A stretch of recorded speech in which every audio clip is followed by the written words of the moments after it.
All right. Coach Ciocci, did I say it right? I think it's Yeah, correct. you're good. Close enough. He's back. O-line coach at Bryant University. Coach, thanks for coming back. Absolutely. Thanks for having me on, Coach. Yeah, my last name's Kaczewski, so I'm like, don't worry about it. It's Coach Steve. Don't even worry about it. I, I'm a dumb country boy trying to pronounce people's names, and I'm like, oh, Uh, this doesn't go well. that's okay. That's like me. I'm from down south originally, and then Pennsylvania, where I lived for a long time. Then after that, and live in New England. So I don't, you know, I don't sound the way anyone sounds up here either. So that's okay. Well, I told you this podcast we go off on the rails. We went on our honeymoon a couple weeks ago. We were in Cancun, and you see the same people every day. And then finally, this group came up to us to talk, and they're from Oklahoma. They heard me talk, then heard my wife talk. They loved me more than my wife because she's from the suburbs. I'm from central Illinois, so I have a little bit more. So they would just always like, Steve, nothing to my wife, nothing to her, Steve. And I'm like, it's probably because I sound like them a little bit. No doubt. And so up in the suburbs, everybody I think gets caught off guard when they see me. They're like, "You're not from here, are you?" I'm like, "No, not even close." Because have you been to Chicago? Like, it's so different than the rest of Illinois. I've never been to Chicago. My first time in Illinois was actually this year when we played Eastern Illinois. We flew into Champlain and then drove down to Eastern Illinois for the games. So that was my Oh, first time out there. do I need to take this down then? No, it's okay. No, they do it. They do a heck of a job, man. That was a heck of a game. We lost in overtime, but man, they had an impressive team and they were that was a fun opponent to coach against. It really was. I have a lot of respect for their staff. Yeah, I went to college there. That's why it's up Yeah. there. So tough kids, man. They were. Yeah, I know the head coach. He coached up at University of Chicago up here. He Okay. our running we got a running back coach. He volunteered. He coached that kid, so it was like a connection. So Gotcha. good dudes. They were very respectful. They don't want to stir the pot with anybody. There's been a staff there before that stirred the pot, so it kind of is nice to have that refreshment. Um, so how'd the season go for you guys this year, going into the off season? How's spring ball been going? What do we look like? Yeah, no, season went well. We finished 6-5. We lost. We finished second place in the conference. Okay. Actually, two overtime losses kept us Oh, from winning the conference. So oh, two 1 point losses, and um, but it was a heck of a year, man. It was our first year in the Big South OBC merge conference. okay. So it's been quite a transition. Probably, the last time we were on together, it was we were in the Northeast Conference, which is really good football, but partial scholarship football league. Um, and we moved on from that conference after the 2021 season and joined the Big South Conference in 22, and then that league merged with Big South OVC, and we did that this past year, and now we're entering year one next year of the CAA. So Okay. 4 years, four new leagues. Wow. It's been a pretty amazing transition. We've increased our scholarships. We're a full scholarship FCS moving forward, and it's been a fun journey, man. Did a lot of good things offensively. We had a heck of a group this year. We scored a ton of points. Finished top 25 in scoring in FCS ball, and we're actually done spring ball. We have a we go very early, so we get done Hmm. sign. We do signing day, and then literally the Monday after signing day, we practice one. So we actually just finished this past Saturday. Okay. Um, Really awesome spring. We're a very young team.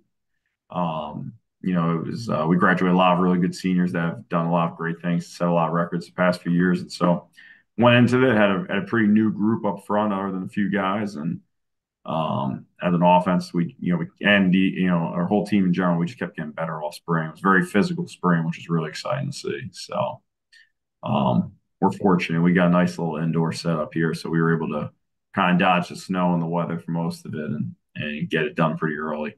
And It's now it's just snowing over there? not today. Today it's just been raining nonstop for 48 hours. A little bit. It was like a little bit of a little mix this morning. We didn't get nearly as much snow this year as we have in past years, so probably a little different compared to you guys. Well, So last weekend, start our spring break on Friday. Um, it was snowing Friday, and we're like, what the hell? It's not sticking to the road or anything, but it's snowing. Sure. And a week and a half prior to that, it was 75 degrees, and then all of a sudden it's snowing. And like today, it's 32 out, and I'm like, what? Illinois is like it's Illinois' time of the month where it's gonna Sure. fluctuate and change. Sure.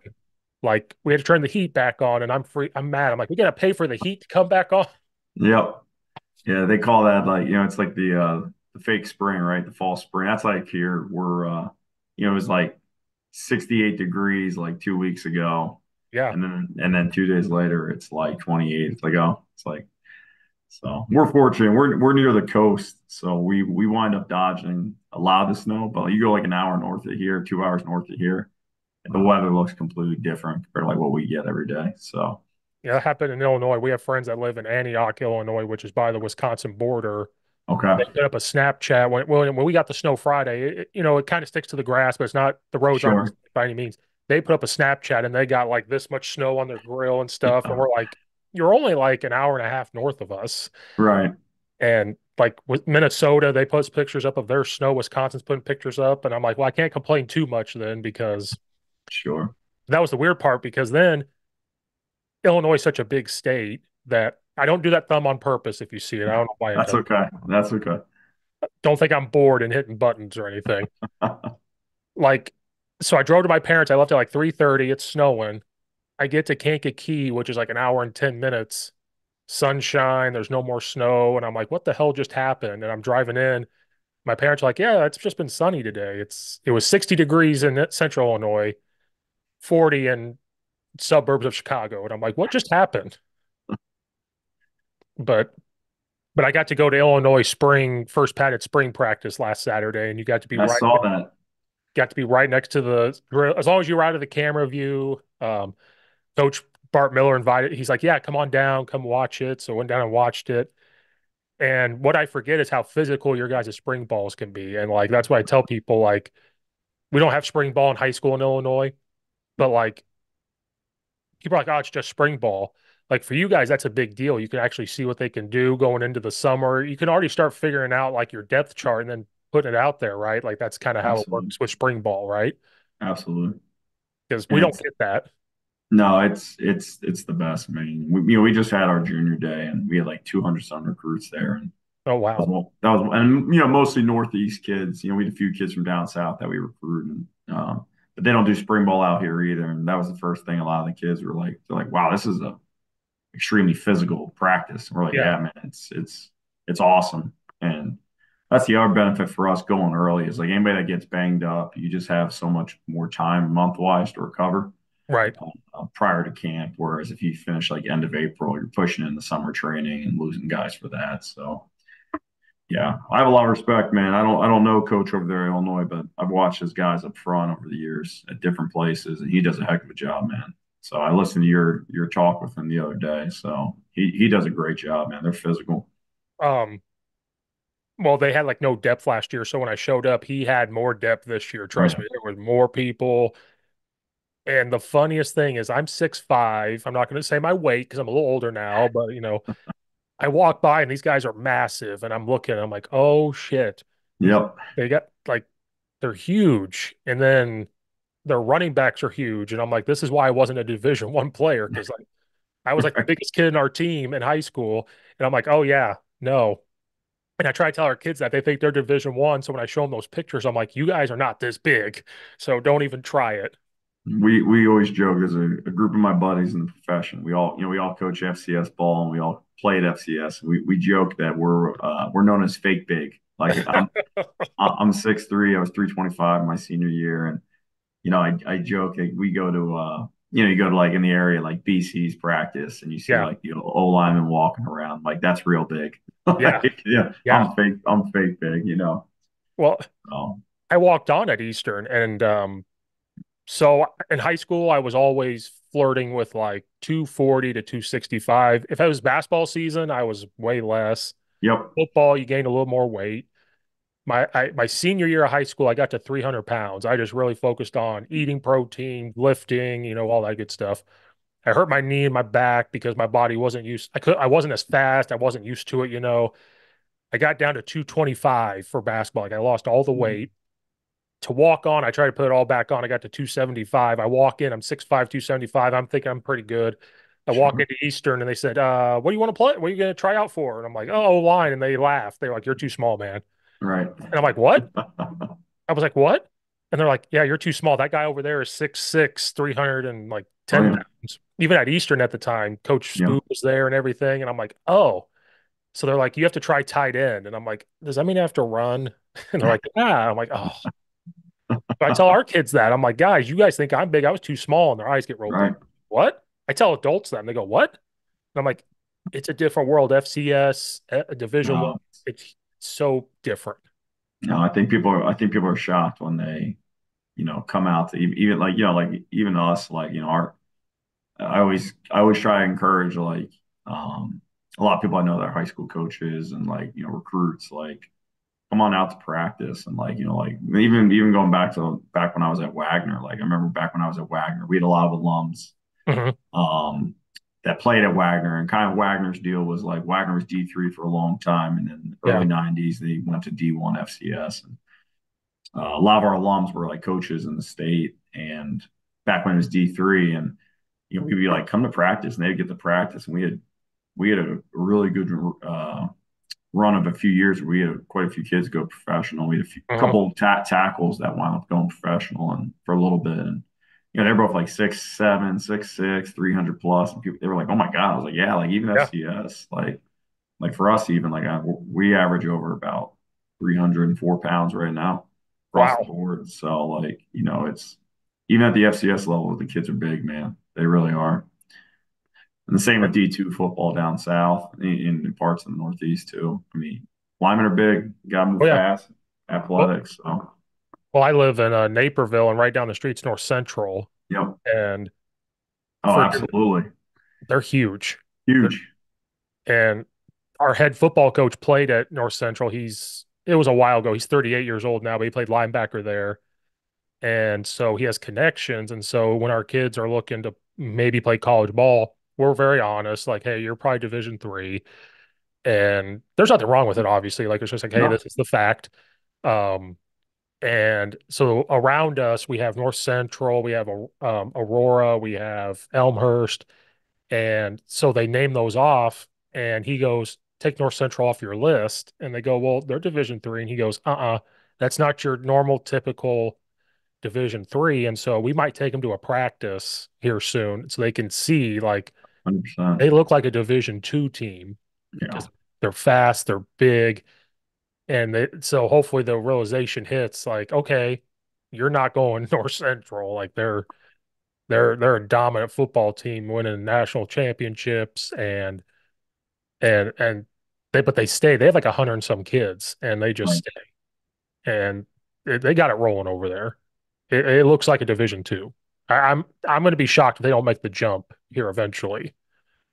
Uh, No, and I always tell guys, man, like there's talent at every level. And like when you watch those guys, like, there's a lot of D2 FCS teams that wouldn't want to play those guys. You know what I mean? Because like the amount of talent that they have and what they do. And that's the thing is I think sometimes once people drop below the FBS, they people assume like, oh, it's easy to like play at those levels. D2, D3, FCS, like there's talent, man. There's a lot of talented players, and so I agree. well, I just talked to Coach Middleton. He's at Harding, and yesterday's quarterback coach. I just talked to him on here yesterday, and that's kind of what he was talking about was there's really good coaches at FCS Division 2, and there's really good players at FCS Division 2. They just don't get all the TV time.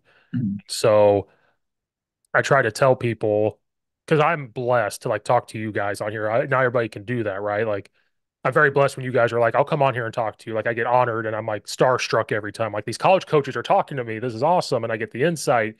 And so I try to tell people like when it's on TV, turn it on and watch. Like it's like if they turn on you guys, they're going to see talent. If they turn on any team, they're going to see talent everywhere. Just because it's not Alabama, just because it's not USC, like they just get the TV time. Like I try to like wherever it's streamed. my wife hates me. I'll have a computer screen going, I'll have the TV going, I have my phone going. Same. Like she hates me. And she goes, "Can I change the channel?" Nope, not till this game's over. I'll get my work computer out. Like I got so many things going, but like I always try to make sure I've got like other levels going because it's A such great football to watch. 100%. My wife always jokes with my wife doesn't she doesn't come from a football Mm-mm, background, and mine like either. one of my good mentors in this profession who I GA'd for, Rich Skrosky, he's an analyst at Duke University. They were 2 years ago. They were playing Boston College on a Friday night, and we get done our Friday deal with our players at Bryant pretty early, and we were playing Campbell the next day at home, and Mhm. so he left me a couple tickets. We drove up, and we're in there watching the game, and my wife, there's a funny picture somewhere on my wife's Instagram on, and I'm like next to her looking at my phone, watching like our next week's opponent on my phone on ESPN3 while we're at the Duke Yeah. Boston College game, and she was like, "What are you doing?" And I was like, Yeah. "I can't just, I'm gonna kind of like what you just said. I got four screens in here when I'm doing work. I'll have like two games on during Yep. the fall in the background just for some background noise, and so I totally get Oh yeah. it." I do that every Saturday. I have our film up or the next film up on my main computer. Then I got my work computer going, plugged into a monitor. Then I got the TV going, got my phone going. And she's like, "How can you watch all these at once?" And I was like, "Easy. You just glance at." Right. And she's like, "Can we put something else on?" I'm like, "Not till the Illinois game's over. Then you can change it. Right. If it's fine."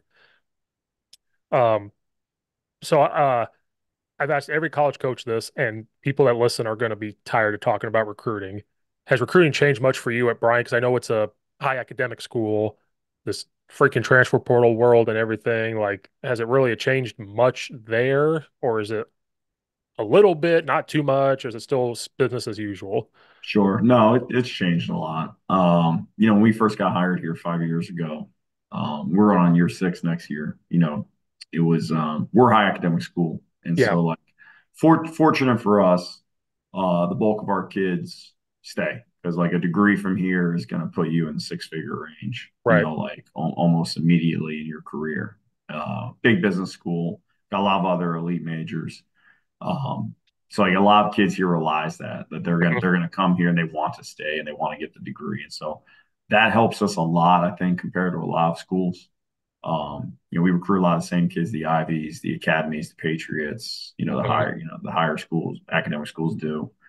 Um, where it's changed is we used to be probably about like 95% high school recruiting, and you would Okay, take like a few transfers a year at a position of need. Now I would say we're about, we signed just under 30 kids this past year. So we had a big senior class, and about 11 of them were transfers, right? And okay, about, I think it was like 28 total we signed, and 11 were transfers, and 17 were high school kids. So still, we want to be more predominantly high school, right. but every year it kind of is a give or take. With us transitioning to the CAA and graduating a ton of guys, we were like, we're not going to just go all high school. Now, I do believe that we are getting a much higher caliber of high school player now than Hmm. we were originally. I think a lot of bigger schools are bypassing Yeah. high school kids in lieu of the transfers. For us, the transfer world, they've got to be a fit. Hmm. We get a lot of kids from other good academic schools. We can go junior college here as long as they were good grades in high school and have good grades at that, but it's very rare. We have a few guys from that. Um, so I view it as a tool. Yeah. I think I think there's value to it. I always tell people like I'm not someone that's going to like be the most anti uh, portal deal. Like I think there's a lot of negatives to it. Hmm.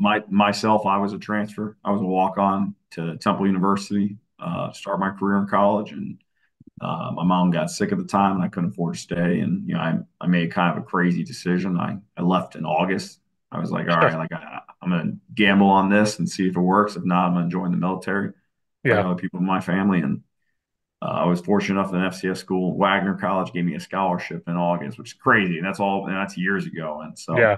I was a benefit of it, And so um, I think now it's just kind of the Wild West a little bit, where like the idea of like multi transfers and all that is kind of crazy. So, you know, it's not something I don't see being fixed anytime soon. I don't think the NCAA has a great handle on it, but I think in a lot of ways it can be positive for some kids. Oh yeah, But it has changed. yeah, It used to be, and probably the biggest change I think for a football coach, in my opinion, is like you always recruited in the spring, you had camps in the summer, but then like July rolled around and it's football time, right? You're right. just like staff development, football, all that. Same thing, like you'd sign your kids. Like our first couple signing classes, we had everyone pretty much signed in December because it was mostly high school.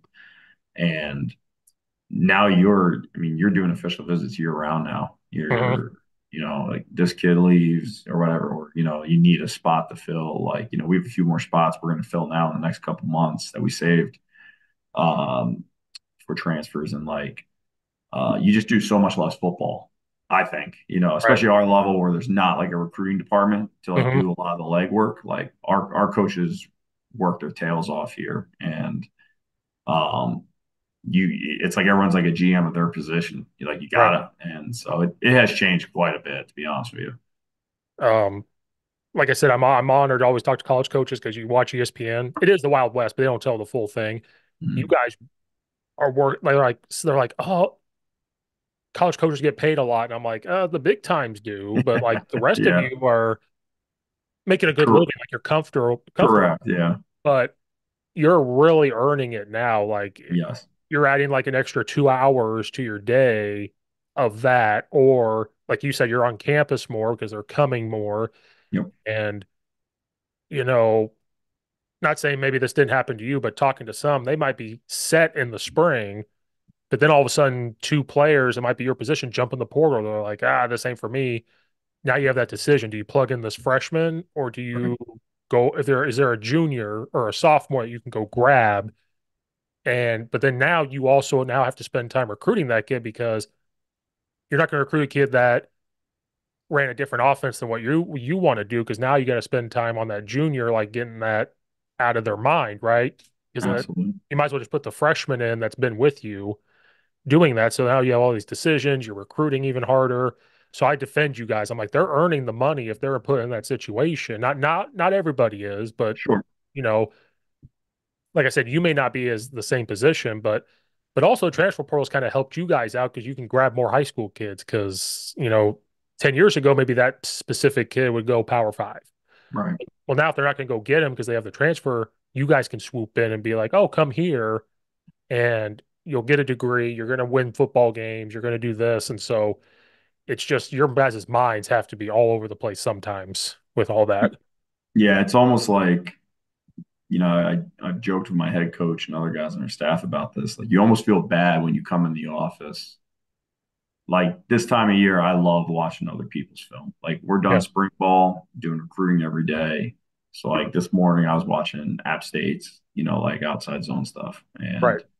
and like you feel bad that you almost feel bad that you're doing that rather than like, well, I didn't work on my recruiting board. I didn't like, so like I think you just spend so much more time, like compared to when I first got into this profession, like gosh, you really there were months where you didn't really stress recruiting to Mhm. the level that you do now because it was like football. It's like the whole staff's gonna go here. We're gonna take like 4 or 5 days as a staff, and I think there's just every year is a little less of that, and I Yeah. think there's a little bit more of like the recruiting add to that. Which again, it's just the nature of college football right now, and so I don't know if it's going to change. So it has changed a lot. So Well, let me know if this has happened to you when I was at Illinois watching spring ball. At the very end, I got a little starstruck. I went up to Bielema and I'm like, hey, I just walked up to him. I'm like, hey, and he goes, hey, I'm Brett Bielema. Nice to meet you, and his voice and all that. Well, then Bart was done. So Coach Miller, so I go over there to talk to him. Well, all of a sudden they had like this thing called Rising Stars where they're getting recruited and stuff. So Coach Bielema was like, hey, Brett, come talk to these guys real quick. So he goes over there.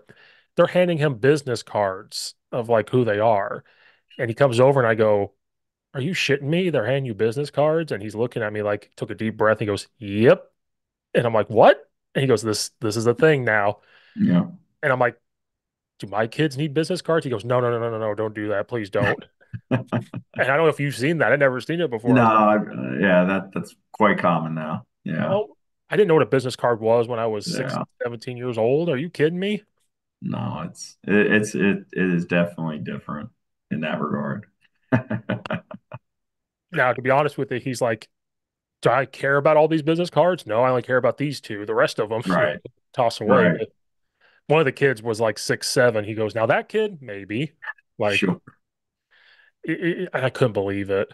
Uh, you had parents there watching, and you had to talk to the parents, and then he's like, sometimes it's about money, and I can't stand it. They're like, oh, how much money can they make here? And he goes, I don't know. Like, I can't tell right, you that you're going to make this much money. That's just kind of right. in our name, image, and likeness department. Like, go talk Yep, to them. And uh, he said he, you listen to the show, he's very frustrated. He's like, the times of trusting me as a coach and I'm or trusting the head coach or trusting the school and where you're at and the facilities. Like, he goes, you heard it, Steve. He's like, facilities used to bring people in. He goes, now they almost don't care about it. They're like, oh, cool, you got a weight room. Cool, you got a practice field. You got an indoor.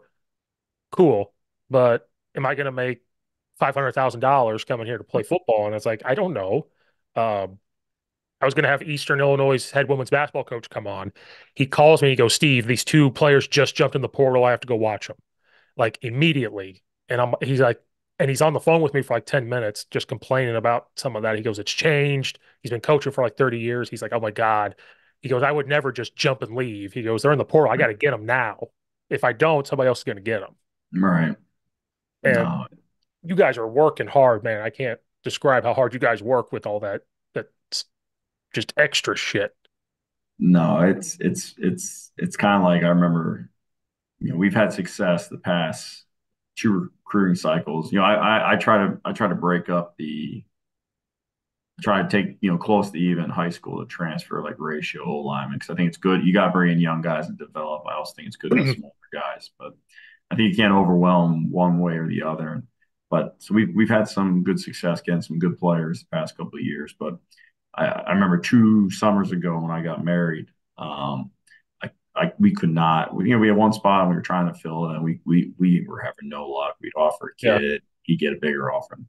I was on my honeymoon and it was like my wife was asleep, and I'm sitting on the balcony in Barbados, and I'm like on my phone texting recruits. And it's like 2 weeks till camp, and I was like, you know what?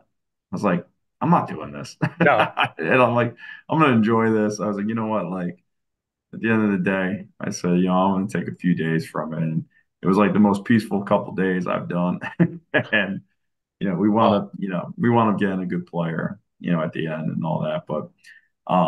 No, it's funny you say that because I know, like, I read an article a few weeks ago. It was like, I think it was like Ole Miss or somebody was canceling like a stadium edition or something because they said like the money makes more sense just to put into the NIL deal. Um, and we got some good, and I think it's every level you say like I know like I remember when they first started allowing like summer official visits, everyone was mhm. like, well, that's an FBS Power Five thing, and then Group of Five started doing it. And now you're seeing FCS doing it. And we've done, a couple summer visits, and mostly for transfers and all that. But and then I think like NIL, like when that first happened, people were like, "Well, it's only going to be a Power Five." Well, now Right. you're seeing Group of Five try. Now, I will say that there's a lot of Group of Five schools that can't do it. They Mhm. don't, and they don't have the money for that. And now you're seeing FCS, like, we've got some opportunities that we're working on with that here with our alumni, which have been amazing that we're Right. excited about. But like, it has changed, and I, not to like be long winded, but I joked this past year I had 4 seniors that were back for their last year. And, you know, these guys 3 years in a row as starters, like over 120 starts as a group, like, Wow. um, 3 years in a row, they've scored over 30 points. They pretty much set every offensive scoring record in Bryant history, being not them, but like, being a part of the offense that did and all Right. that. And it's a whole team thing. And I said to them, I said, man, I said, you guys are the last of like an era of Yeah. like that type of like you recruit them young, bring them in, develop. It used to be, all right, I'm graduating this many linemen. I'm going to bring in 4 freshmen to replace it. And you just Yeah. stack the classes and it's changed. so Yeah. much. Again, it is what it is. I'm not complaining about it. It's just it's different. Oh yeah, no, you have to go with it. Like they were talking about for like even college basketball, like when Kentucky lost, they said that time of freshman development, like well, Mm. Illinois, Coach Underwood, when he turned on the program, he got hired in 2018 or 17. Io DeSumo and these guys from Chicago, he got them as freshmen, developed them, they became good. Why are they good now? Well, he got transfers to come in. There's some that are still there. Like Yep. if anybody watches, Coleman Hawkins has been there for 4 years. He's like one of the last breeds of like just staying somewhere. But like he got Terrence Shannon Jr. from Texas Tech. Like he realized that that's just the new world they live in. Like you still get some freshmen. Hopefully they stay and you get a good year out of them before they want to leave. But yeah, that time of having multiple, you'll have one or two that probably stay the whole time. For you guys, probably a little more because Mm. of the academic part. But when you go Yep. to somewhere else that's not so high academic, high GPA, that time may be over. And you, as a Yeah. coach, have to be okay with it. Like ultimately, like if they decide to leave and you talk to them, they still decide to leave, you can't hold it against them just because you have to lean into it and just say, okay, well, I got to coach and work harder and bring somebody else in. And, you know, that's why I defend you guys. I'm like, man, like, and it's happening in high school too, a little bit. Like they're seeing college guys do it and parents see it and they go, well, this coach is a jerk. He don't know what he's doing. I'm going to move across the street, go to this high school. And then sometimes the grass isn't always greener. And I just talked to a coach from Illinois. He goes, yeah, I had this kid for 3 years. He goes to a bigger public high school because they said it would get him recruited more. And he goes, the team doesn't do very well. He still went to the same school that was recruiting him when he was at the small school. And so you're seeing it all like I know California was big for it. Yep. Even Illinois is starting to do it a little bit, especially with the private schools. They'll jump to a private school and because they're like, well, I just watched my this guy in college do it. Uh, but you guys are also dealing with the COVID players too. I keep forgetting that. Like it's solely Yeah, your we're players. fine. We are finally. That's why we had such a big senior class. We are finally. There's no more COVID seniors on our roster now. That's it's been. Some of these guys, I joke, they've been in college almost as long as I've been coaching. So it's like, it's like time. Time to face the real world a little bit in a good way. Yeah, Um, you but no, know. I agree. You had mentioned the grass is, here's why I strongly encourage guys like, regardless FBS, Power Five, FCS, D2, and all that. So this is one of the things that I think is lost in translation a lot. All of college football film is shared on the same platform that Mhm. every NFL and every CFL, USFL, all these leagues get.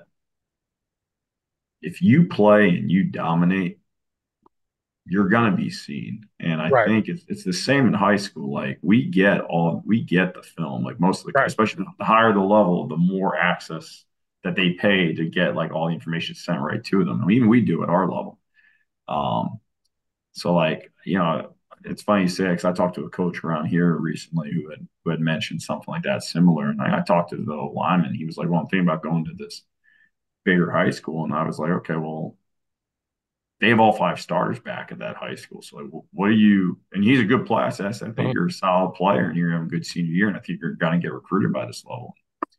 What are you going to get going to that school that has five starters already? Have you done the research? Have you?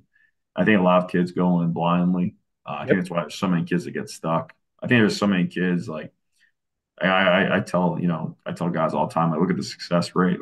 If you're going to make a decision, what is your goal in it? Like I said, for me, it was a good situation. I was a walk on who needed money, and Yep. I left. So I think there's positives to it in ways, and um, but I'm curious to see how it morphs in the next few years. I really am to see what Mhm. actually shakes out with this. I have a solution. They need to hire me. You get one free transfer because, like you said, if family situation, you're Sure. homesick, whatever, you get a free one. Cool. You can go wherever you want if a coach takes you. You get a second one if the head coach leaves, but you got to make that decision within like 30 days. There you go. Done. Yep. The biggest takeaway I have, and maybe this isn't the most popular one, it's just completely devalued the college degree aspect of it. Hmm. There's some, I think that I want all my players playing the NFL, and I think we got some guys that have a legit shot to like play the next level. I really do, and I know a lot of coaches do across college football. And um, I see some guys who have jumped in like. I talked to a kid the other day who's been in it 4 times, and I'm like, that's insane to me. And a lot of these guys aren't making progress to a degree. I can't tell Mhm. you, just off record, like I can't tell you how many kids that we see in the portal that aren't even like D1 eligible from a grade standpoint because they've just not gotten to that. Yeah, They haven't completed enough credits at yeah, schools to be eligible. And so, like, they go in thinking that's going to work out and they lose their scholarship because that's gone right, the second you go in. right. And they wind up not graduating. And that's the real thing I think that no one in the NCAA wants to talk about. Or, I'm not going to get into like my personal feelings on that, but like, I don't think anyone has, no one wants to confront that issue. Like how many kids that are not getting a degree now that are playing college football because of that. And I think Hmm. that's almost criminal right now because getting a scholarship's an incredible thing. I remember when I found out I was getting a scholarship, I cried. My family cried. We didn't have much money, man. Like Yeah. the idea that kids are losing that and because of some of the decisions that are happening, it's to me it's a little frustrating as a coach. Hmm. So Or what was I going to say? Because you made a good point. I'm old. I can't remember things. I'm the Um, same way. oh, that's why I'm wearing. You've embraced the no hair thing. I can't. Like mine's going away, and I can't. Put the hat on. My No, kid makes fun of me. my I have had a few family members that do like the comb over and all. And I said, you know what, man, years ago I started going bald in college, and I said, heck no, I'm getting rid of this. So I'm all for it. I know it's probably going to mess up the screen and Nah, the nah. podcast. Well, I've had this. My players make fun of me all about it all the time. So Well, like what it, the kids make fun of me because of my hairline, and I'm like, I've had the hairline since I was like 22, and it hasn't moved, so it's okay right, right now. yeah, it's like LeBron James. You're good, man. Oh yeah, I'm older than what our defensive coordinator because I'm 33, he's 31. He's he should be bald, but he's still holding on. And I'm like, Sure. at least I'm not that. I'm older than him, and I'm not that. Like I'm okay. Uh, then our head coach has got a flowing mane, Yeah. so we're like, you can go over there. I joke with our guys that have like long hair. I'm like, man, don't cut that. Like, I'm like, you got a nice mane on your head. I said, embrace that as long as you can. I said, man, maybe you'll be fortunate to have your whole life. So don't move on from that. I blame our head football coach because it was a public school, but like, back in the day, they could have their own rules and the school won't say nothing. So he said, no facial hair. Your Yep. cannot touch your ears. And so I kind of blame him because we had to keep all of our hair short. So I think our hair just got used to it. So it started to run Sure. away. That's why I have a beard now because we couldn't in high school. I'm like, I'm going to have a beard the rest of my life. But I never embraced cutting or getting the hair long. After that, I was like, just stay short. Can't Sure. told you this podcast, we just go all over places. No, that's We're it's Rogan funny. style. It's funny because my brother has a full head of hair, Oh and yeah, like my dad has a full mane. he's the only one on both sides of the family that does. Everyone else, I don't know how he got it, but God bless him, man. Well, So I coach three sports, so that's where mine goes. correct. Even though in softball it's easier, the I will say this, coaching girls is almost better than coaching guys because Sure. the girls want to work hard, they get frustrated themselves when they do something bad. The guys will blame you so quickly, and it's like, what have you done for me lately? So when we get to softball, there's no pressure. I'm like, oh, this is awesome. This is what no pressure's like. This is awesome. Football, it goes gray. Basketball, I lose it. And then softball is just kind of even keel. Um, you said this isn't an interview, but you said you changed conferences. Um, not frustration, but like there has to be a comfort level of staying in the same conference because you kind of understand what the teams are. Now that you go keep jumping, you're like, now we got to learn new teams. Like you got to learn what Yeah. you're doing. No, so it's kind of it's cool, frustrating in a few different ways. Like the biggest challenge obviously is like each conference week. So like we were in the NEC, and the NEC is I played in the NEC. It's awesome football. Like I truly mean that. Like like I'm sure it takes its knocks from people. I've heard people expression that when I played and coached, and when I coached in it too, like that knocked it. And I was fortunate enough to be part, one as a player and one as a coach, two titles at Wagner. Um, the amount of NEC teams, like Duquesne knocked off Towson a few years ago in the playoffs. Hmm. Like it's blue collar football, Right. and it's smaller Division One schools. And the league caps the scholarships. We haven't been in it now since 21, but it used to be at 45, I believe, Okay. scholarships, and capped it at FCS. You could break them up however some schools could break it up and stack and all that. And our school here at Bryant University, we have an incredible administration. We have an amazing head coach, and the administration basically came to us, and the goal was, not just football, but also basketball. They wanted to move our Hmm. basketball team. Our basketball team made the NCAA and tournament after the 21 season, Yep. and they wanted to move conferences. And so, like, they're now in the American East, and um, you know, Coach Phil Martelli's junior's doing a great job there. They're building that team to get over the hump. We got UVM in the conference, so that's like the Hmm. perennial. We keep Yeah. getting close. Past 2 years, they haven't been able to. They're going to get over that hump sooner than later. Um, but so the league was like, listen, we want to go, and so like we want to be full scholarship FCS ball, and so we moved to the Big South. Um, and then, the biggest challenge for us has been flipping the roster. And I Hmm. mean that we have very talented players, even when we were in the NEC. And so it's just been, we signed a class for, based on that level of football and league and scholarship amounts. And then 2 months later, find out you're going to the Big South. And so we took our growing pains at 22. We finished 4-7. Crazy enough, we lost 5 games that season on either the last play of the game or um, by less than one score. We lost to a FBS team in FIU in double Uh, overtime. Uh, they went for two to win it after we scored, which that stunk. But yeah. so it was super competitive, and we signed another good class. We developed our guys, and we went into this past year excited about thinking year two of the Big South, and then the Big South and the OVC merged because Yeah. half the Big South teams went to the CAA, and then OVC lost a couple teams to other conferences. So it was like, so then we jumped into even higher level of football this past year, and we wound up going 6-5. Felt really good. Had an awesome team. I mean, you talk about an incredible group of guys on all sides of the ball. We have. And that's the thing about here at Bryant. We get a really special type of kid.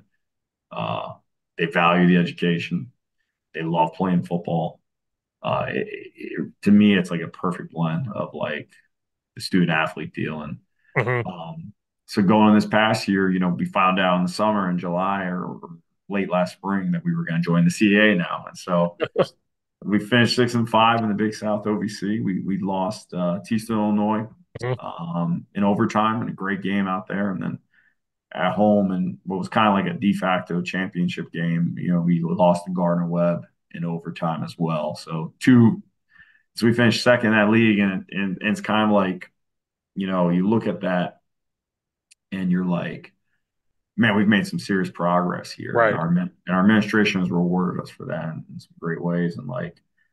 But literally, like you build on that to like get competitive at that, and now we're jumping into the CAA, and Right.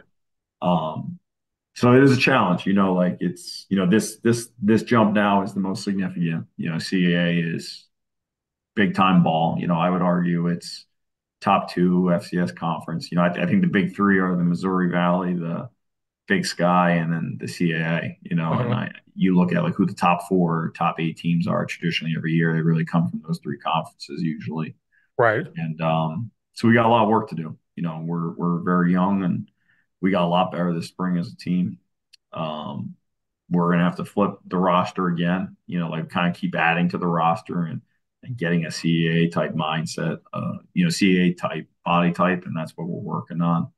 Um, so that's been the challenging part of it. I would say the biggest thing has been the constant changing of the Yeah. metric, right? Like we were taking O linemen a couple of years ago that were like 6'1", and even like a 6 foot guy in center. I'd be like, okay, like if he's good enough, and now it's like we're looking for a much bigger body. Our body types have changed. Mhm. pretty dramatically. To be honest with you, we're way bigger and longer than we used to be.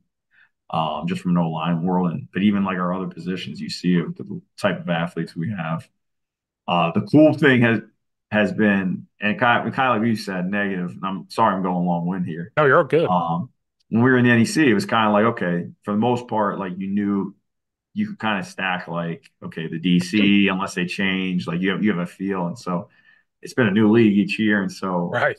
the cool thing has been when we changed is like we may we're competitive, but we have some really good relationships. And I'm a big believer if like there's respect given, if there's respect earned, respect can be given. And so like um, win or loss, I'm a if I'm going against somebody who's coached really well, like I want to meet those coaches. Right. And some people I think are a little turned off by that. Like they don't really understand it. I think they kind of think it's weird, but like other people really like it. Like I like going and talk to like a really good DC after a game, be like, hey man, you do a hell of a job. Like Right.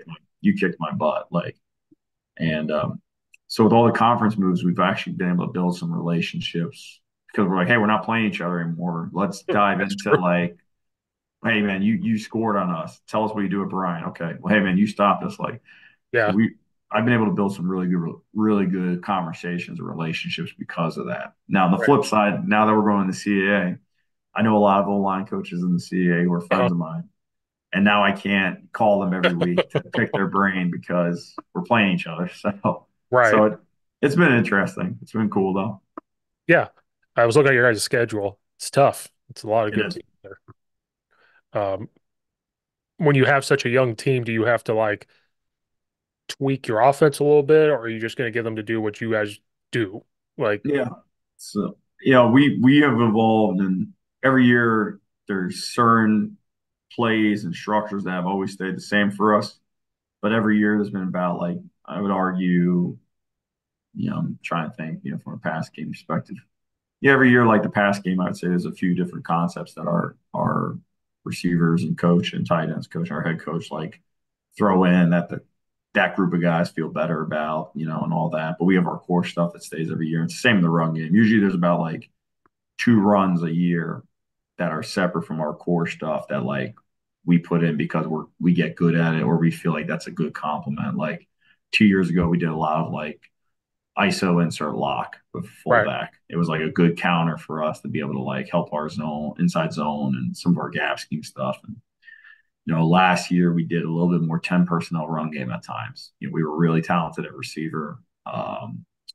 We felt like our quarterback and receivers were our best skill kids at times. So like we wanted to just push the picture. So when we're a 12 personnel team, so like we completely Yeah. changed pictures. So we adjust every year. I think you got to adjust every year what you do. Now there's certain core fundamentals and beliefs of stuff like we're always going to run power. Like that's just Uh-huh. something I believe in. We've been good at it every year for the most part since I've been here. It fits us and what we want to be. And so same with counter, same with the inside zone. So, um, but yeah, so we've changed a bit, and we've, obviously like 2 years ago when we went to the Big South, I studied all the D linemen. The level of talent we were seeing was way better than what we were seeing in the NEC. Uh-huh. We were a little bit more duo because I thought we needed Okay. to get more combos across the board to protect us. And so there's changes to that. And so like kind of now studying the CAA, obviously the level of talent is through the roof with a lot of these schools.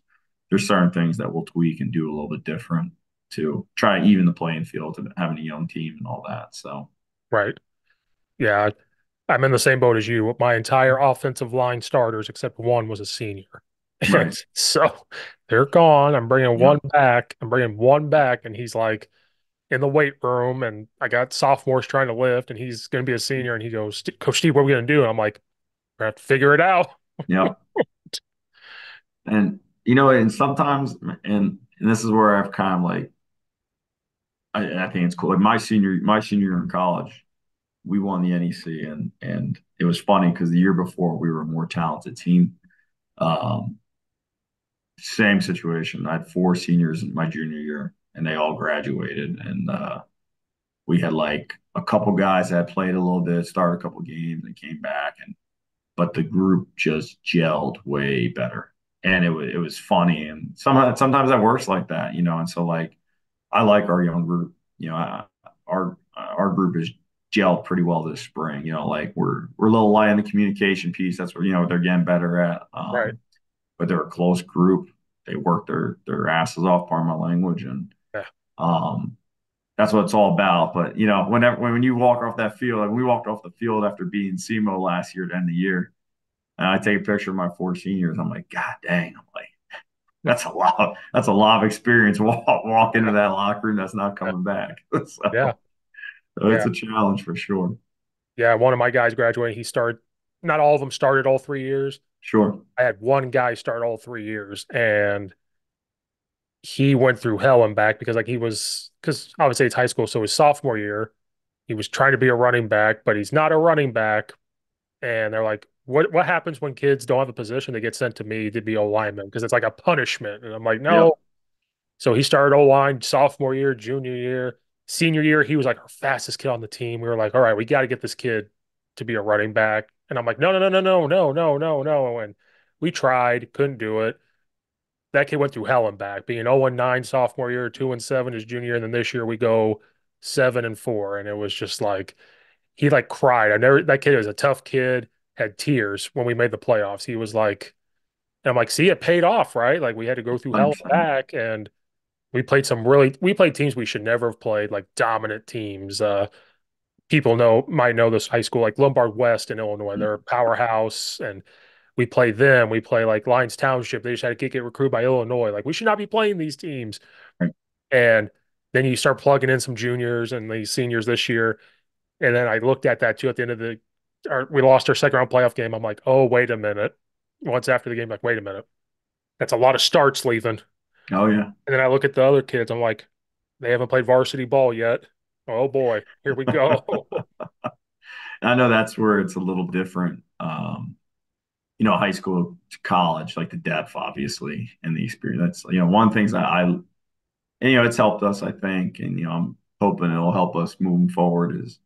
Um, and I think you're seeing more and more people doing it now. And I learned this from the guy I GA'd for, Coach Mogridge, who I think is one of the best line coaches in the world. I play eight guys. Like my magic number is 7 to 8, and that's why I play a game. Mhm. And the past 2 years, there's some games where I was able to play like up to 9 guys, and Oh wow. and we were pretty deep because of the experience. Like it was almost like I had to play some of the younger guys because these guys were back year after year because they were COVID guys. Right. And I think it's really important for us at our level when you can do that, like when a guy goes down or they're banged up and miss a week, like you can slot somebody just right in. And I think Right. that's been a big piece for us. I think helped us this spring was like even though we graduated 120, whatever the number was, starts. Um, I've got two tackles that have started games. The guard who has started games. I had another guard who had started games. And it may not be a lot, but like how like you and I both know like game experience Oh yeah. matters. Like it doesn't Yeah. matter even if it's only a few games. Like when it's Friday nights, high school ball. You guys Friday nights out there, I'm assuming. Yep. Yeah, so like when it's Friday nights, high school ball, and you've played a few of those games, like it matters. Like the feeling in your gut, the experience. The same in college football. It's like when you've been on that team plane or bus and you've traveled and you've been in the locker room and you've taken that first hit and hit the guy and against another opponent, it matters. And Oh yeah. so I try to blood the guys as early as possible in their careers with that. Especially now with the red shirt rule being you can play 4 games. I did that this past year with one of our red shirt linemen who I'm really excited about. Where like once I protected his red shirt, those last 4 games, he was talented enough to be the 10th guy to travel with us. I was like, Mhm. bro, I'm gonna play you if I can. I was able to do it, and like, I think that something as simple, even field goal unit, I like to do it. If a guy's Yeah. good enough, I put him on field goal just so he gets the feeling of walking on that field, and Right. I think it helps. I really do. Yeah. Um, I tried, but it just doesn't happen in high school. no, it's tough. It's tough. And it's almost impossible at your guys' level with that. Yeah. Well, Coach, I appreciate you taking your time. I know you got to go home and relax and be with the dogs, but I appreciate you coming back. Absolutely, coach. I appreciate you having me on, man.